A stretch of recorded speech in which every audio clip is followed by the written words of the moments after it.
या तो अपने को कोई बेवकूफ आदमी पूर्ण सुखी मानता है, या तो धोखा देने के लिए कोई बोल देता है मैं पूर्ण सुखी हूं। वास्तविक में संसार की चीजें इकट्ठी करके, संसार की पदवियां पाकर, संसार की सुविधाएं पाकर आज तक कोई पूरा सुखी हो नहीं सका और हो सकेगा भी नहीं, क्योंकि संसार स्वयं अपूर्ण प्रकृति से बना है। और जो अपूर्ण से बना है, जैसे दूध है, पी लिया तो पी लिया, धर दिया तो 4-6 घंटे में खट्टा हो जाएगा। फ्रिज में रख दिया तभी भी कुछ समय के बाद उसकी योग्यता क्षीण होने लगेगी। ऐसे ही अन्न बनाकर रखा, थोड़े ही समय में 3 घंटे रखो तो अन्न में फिर वो परिवर्तन होने लगता है, तमस बढ़ने लगता है। तो जो जीर्ण शीर्ण होने वाली सब्जियां, अन्न और वस्तु हैं, उससे बने हुए शरीर, जो नश्वर वस्तुओं से शरीर बने हैं, वो शाश्वत सुख कैसे दे सकते हैं? ऐसा बुद्धि में जब प्रकाश पड़ेगा तब प्राणी शाश्वत की आवश्यकता और प्रीति करेगा।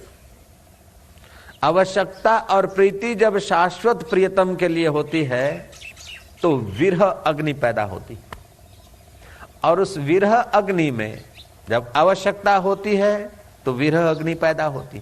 विरह अग्नि में कर्ता का कर्तृत्व भाव जल जाता है, और प्रेम की सरिता में कर्ता की अहंता ममता बह जाती है। कर्ता शुद्ध हो जाता है। कर्ता जब शुद्ध हो जाता है तो महाराज,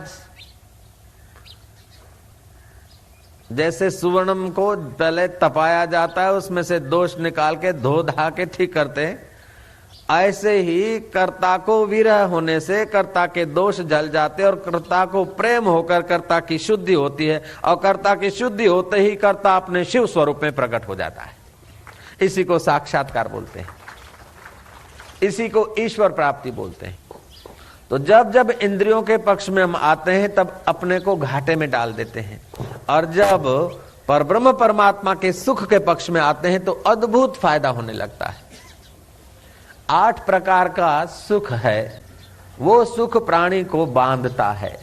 उसके बिना का जो सुख है वो प्राणी को परमात्मा मय बना देता है।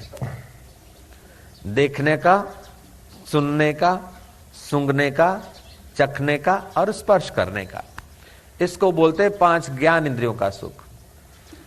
फिर यश का सुख, मान का सुख। यश गैरहाजिरी में भी होता है, मान प्रत्यक्ष मिलता है, और शरीर के आराम का सुख।